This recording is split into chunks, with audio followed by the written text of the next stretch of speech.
कहते हैं बहुत पुरानी बात है।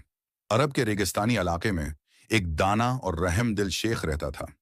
उसका एक करीबी दोस्त यासिर निहायत सादा तबीयत इंसान था।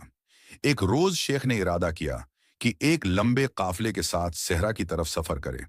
यासिर भी उसके साथ हो लिया। काफिले में कई ऊंट, नौकर, खेमे और कीमती सामान मौजूद था। एक खास चीज भी थी, शेख का प्यारा गुद्दा, जिसे वो अपने बच्चों की तरह चाहता था। यासिर के पास कुछ सोने के सुके थे, जिन्हें वो रोज गन कर रखता और बड़ा खुश होता। सब कुछ मामूल के मुताबिक चल रहा था, यहां तक कि बेसवां दिन आया। उस रोज यासिर का चेहरा उतर गया। उसका थैला तो मौजूद था, मगर सिक्के गायब हो गए थे।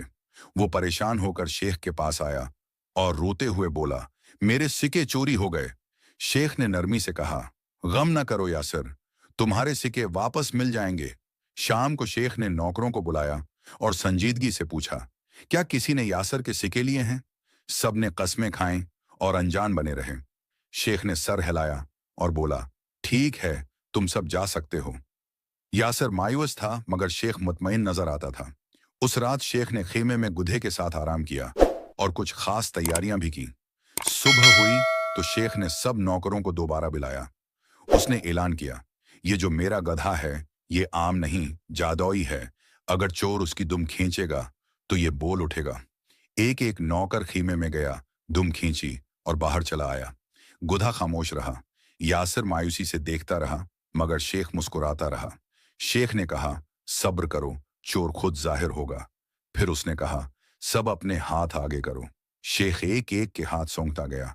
फिर अचानक एक नौकर के कान पकड़े और बोला, ये है चोर। नौकर घबरा गया, जमीन पर गिरकर रोने लगा और माफी मांगने लगा। शेख ने पूछा, सिक्के कहाँ हैं? नौकर ने शर्मिंदगी से झाड़ियों के पीछे से छुपाए हुए सिक्के निकाले, यासिर को वापस दिए। यासिर हैरान हो गया और बोला, शेख, आपको कैसे पता चला? गुधे ने तो कुछ कहा ही नहीं। शेख मुस्कुराया और बोला, रात मैंने गुधे की दुम पर पुदीने का पेस्ट लगा दिया था। जो भी दुम खींचता उसके हाथों में खुशबू लगती। लेकिन चोर डर के मारे दुम को हाथ लगाए बगैर ही वापस आ गया। उसके हाथों में खुशबू नहीं थी। शेख ने हंसते हुए कहा, याद रखो यासिर, इक्ल तलवार से ज्यादा तेज होती है। और यूं शेख की दानाई वक्त के साथ मशहूर कहानी बन गई। एक ऐसी कहानी जो आज भी सुनाई जाती है, ताकि लोग सीखें कि होशियारी और सब्र से बड़ा कोई हथियार नहीं।